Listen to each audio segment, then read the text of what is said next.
everybody. Thanks, Kevin, Sherry, everybody at Or Community for putting on this event. It's great to see everybody in person. I'm excited to talk about value of user journeys in digital transformation. My name is Jake Toohey. I'm a senior digital consultant at Adage, where I lead our association practice, and I am joined by John Forst, who's the CIO at the ARA, who will have videos kind of interspersed in between all these different slides. So just to get us started, for some context, I wanted John to explain who this complex organization is. So the American Retirement Association, our mission is to basically help protect and expand the American private retirement system. So we are comprised of 5 smaller associations that represent different segments of the retirement industry. There is NAPA, the National Association of Plan Advisors, which focuses on the consultants who basically build and pull everything together for 401k plans for individual firms that are offering those to their employees. There's the American Society of Pension Professionals and Actuaries, which is a little bit more focused on the folks who are providing the technical support to the retirement industry, the folks who are basically operating those plans on a day-to-day basis.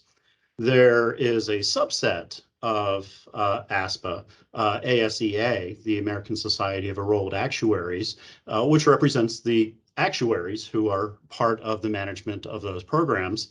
And then there is the National Tax Deferred Savings Association, which is focused on some other aspects of private retirement, whether they're 403B or 457 plans, and to some extent even health savings accounts. So we have those 4 associations representing, for lack of a better term, the provider side of the industry. And then we also have the Plan Sponsor Council of America, PSCA, which is the consumer side of the industry, the folks within those companies who are actually managing those plans.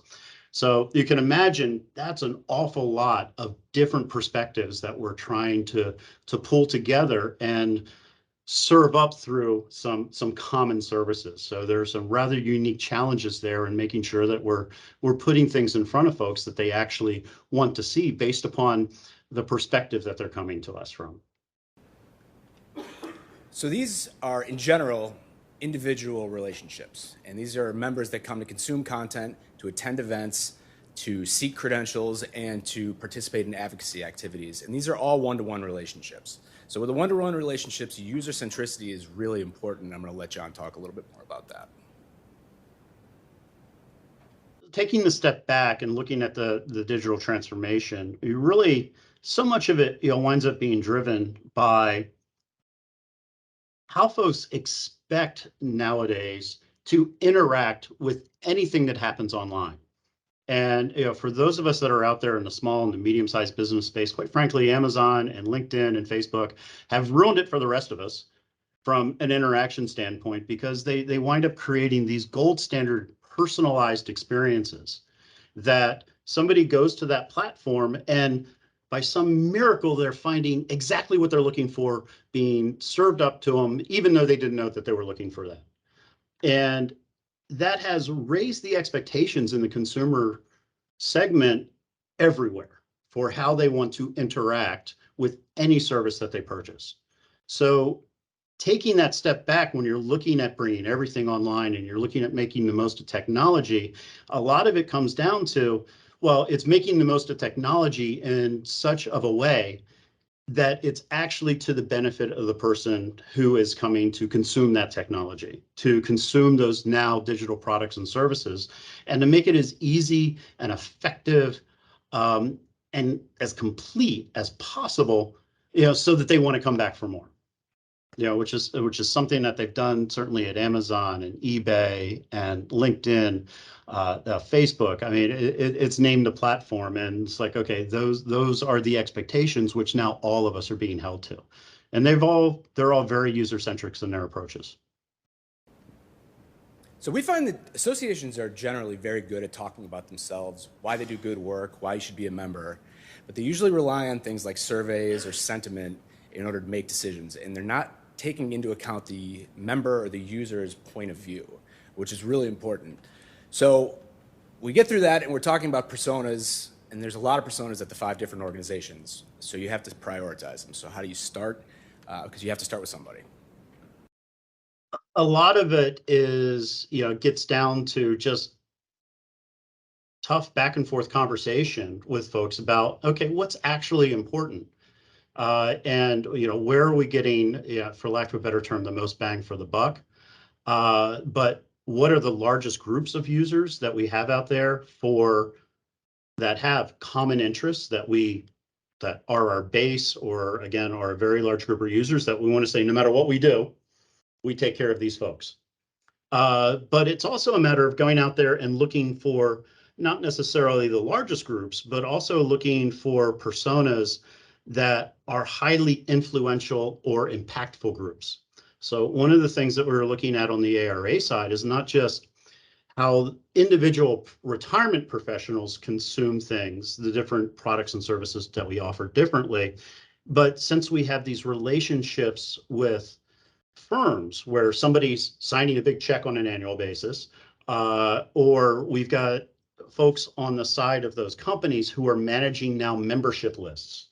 Those are very influential folks, and they have their own needs that, if those needs are met, actually make things better for the rest of the users.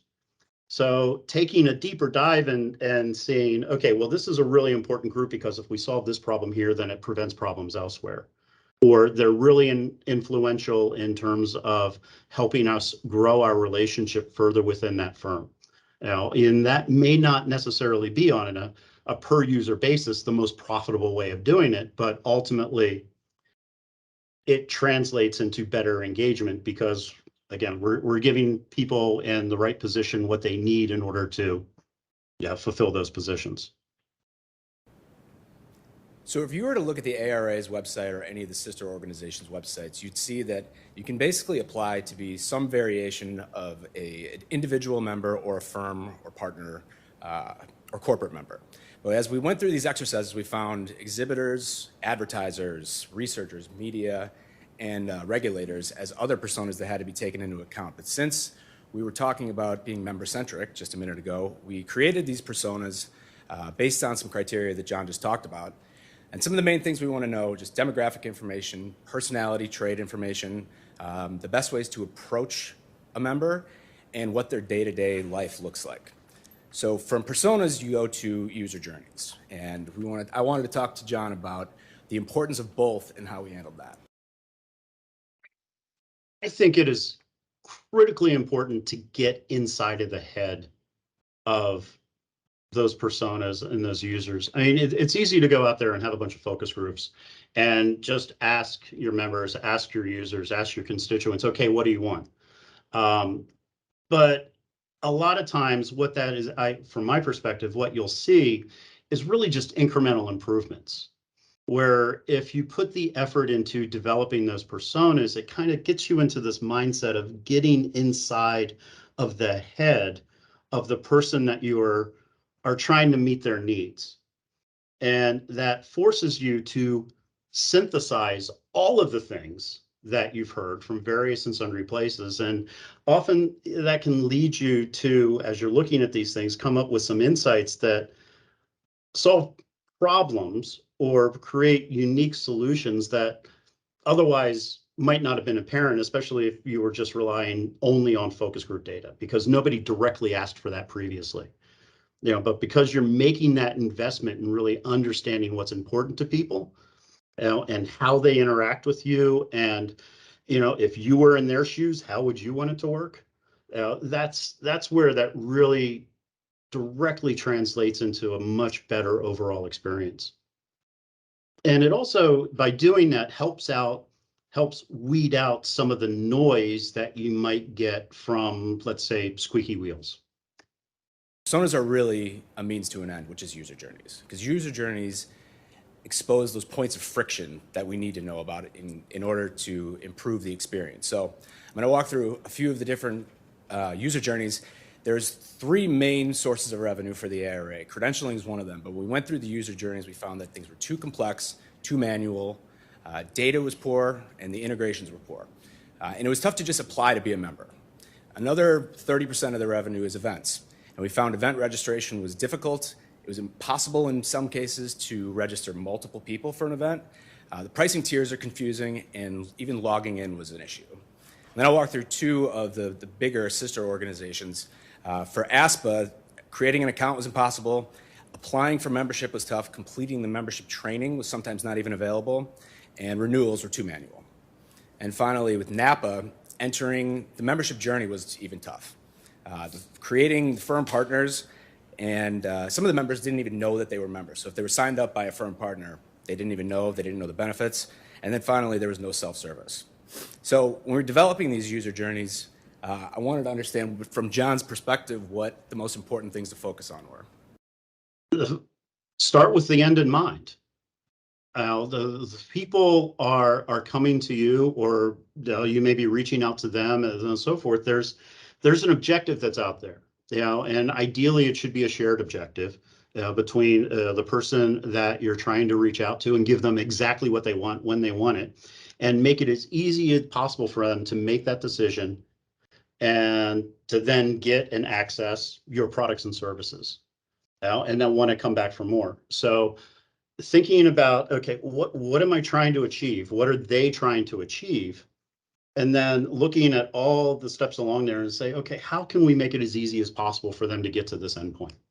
And that gets into the user journeys that could be not just how do I get from an email for a solicitation or an ad or something, or sign up, for this event, to getting registered for that event, but taking the more strategic step back and saying, well, what's that journey going to be? How do I make it easy for them to work with us and to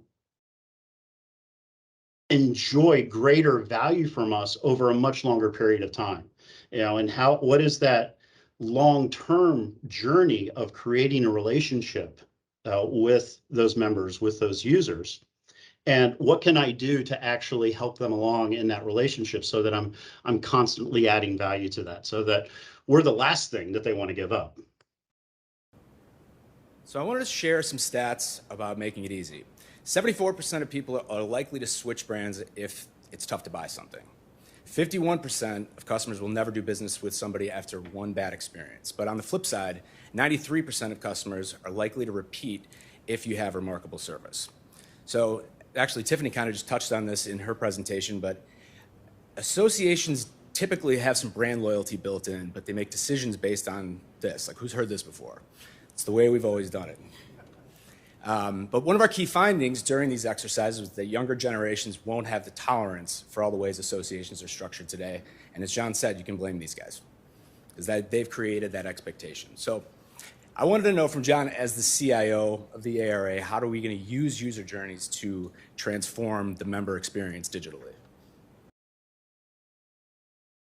It's really about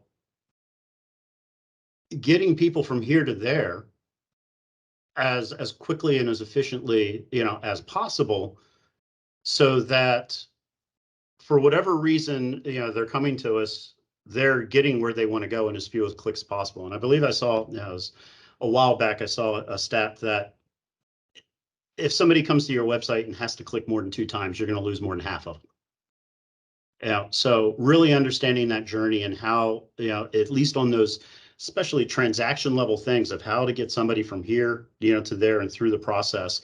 If you have them hopping around all over the place, you got to do better. So redesigning the website, if not redesigning the entire interaction in and around streamlining the entire experience to, folks come to us, they're looking for something, they're looking for a question. And even if they're not looking, to answer a question, you want to be in a position where, based upon the interactions that we've had with them previously, we can put stuff up in front of them that is more likely to be of interest. So getting the right people, the right content in front of people on the website is important. But when we're talking about e-commerce, event registration, and membership application, if there's points of friction there, you just can't have that, because if somebody's trying to buy something or attend one of your events or to become a member, to apply to become a member, you just can't have points of friction there. So what we're also going to be doing is introducing recommendation engines for content and commerce Federated search, so search can happen across all platforms. Simplifying business rules, and then more self-service, because we know people want it easy and they want to do it themselves. So one thing that can't be forgotten is staff. And I wanted John to talk about how staff user journeys play into the digital transformation. You see a lot of the pain points that the users feel themselves in your legacy environment often wind up showing up as calls into your help desk or into accounting or something like that for something that's wrong that needs to be fixed. So a lot of times as you're going through your journeys as they are right now, and you're identifying these pain points, when you're talking with your own folks, and there's like, okay, so the pain that you feel internally is actually representative of the pain that the user's feeling, because if they have to call us, chances are more likely than not that they're calling us because it's something that they can't do that they want to be able to do. And so that's where we wind up getting a great synergy there between sort of like the front office that you have on the what might be on your website, your DXP, your CMS, and your back office, which is more CRM or AMS or accounting driven, and saying, well, we kind of have to get all this stuff to match up. So it's great to have a wonderful website up front, but we got to back that up with really effective business processes on the back end, where all of the data goes and the transactions, the financial transactions, so that we can make all the things happen behind the curtain that are necessary for them on the front end, your users, your members, to actually fully enjoy the value. And when you start getting into things like robotic process automation or just business process management in general, about the promise of digital transformation, not just improving that front end user experience, but also making it an awful lot easier to get through the day and serve your customers effectively within the office, it gets a lot easier, to have those conversations about the change. So a huge part of digital transformation is improving operational processes and internal processes, because as I talked about the member self-service thing, that's what people want these days. They want to be able to do things themselves, do it online. And if you take care of those, both the member side and the staff side, everybody's going to have more satisfaction. So a big piece, digital transformation is a big investment. And I asked John, how are you going to use user journeys to sell kind of the next phases in the next couple of years to your board? And it's almost intuitive now, because when you say it, everybody just nods their head. Here's the consumer expectation, and chances are everybody who you're talking to on the board and staff has this expectation in their own experiences. Everybody wants the Amazon experience, right? And if you don't have the Amazon experience, then you have risk there as a company. So that makes it pretty darn easy to sell the concept of, hey, this is the expectation out there in the modern world. And those who aren't meeting that expectation are at risk. And there's only so long that you're going to be able to go with, however protected your market may be. You may think your market is, only so long that you'll be able to go before somebody else is going to be able to come in and serve that market better. And by serve that market, it's basically provide value to your members, to your constituents, that they can easily consume and want to come back for more. And if you make it hard for them, it's not going to last very long. And that's actually not that hard of a sell, because I think we all have those expectations, and it's really easy to internalize that when you're talking about your own business. Getting there from here on the digital transformation and the amount of work that's necessary, well, that's a lot harder.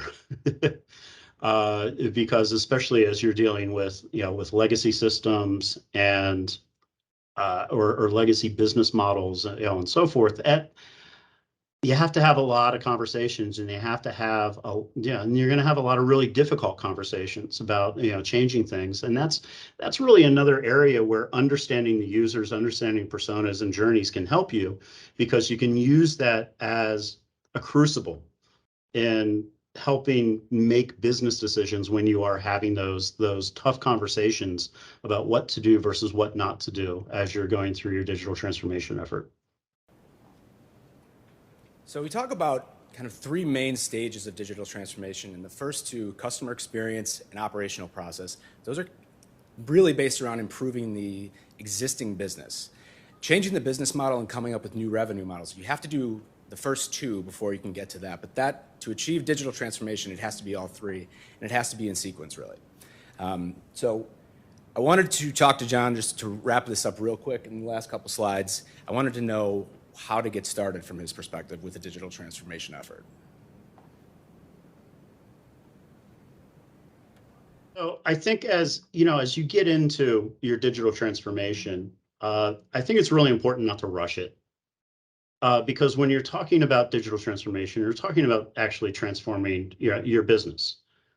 And going back and looking at your value proposition, looking at your stakeholders, developing those personas and journeys and identifying those pain points and actually going through the really hard work of doing that so that you know really what you've got right now, where you're starting from, and where the opportunity out there lies so that you can put that roadmap together and say, okay, well, first thing we're going to do this, then we're going to do this, and then we're going to do this. And here's the value that we're expecting from each of those.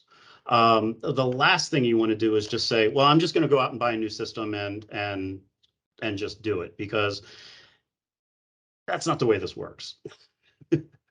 Yeah, digital transformation in many respects, I think we can say that it's something that's going to be ongoing, and it's a way of thinking about your business. And I think transformation is not so much something that's temporal because we have all of these new technologies, but because of the pace of technology changes and just changes in general, it's something that's going to be ongoing. And it's really winds up being about developing the agility within our companies to meet the evolving needs of our customers.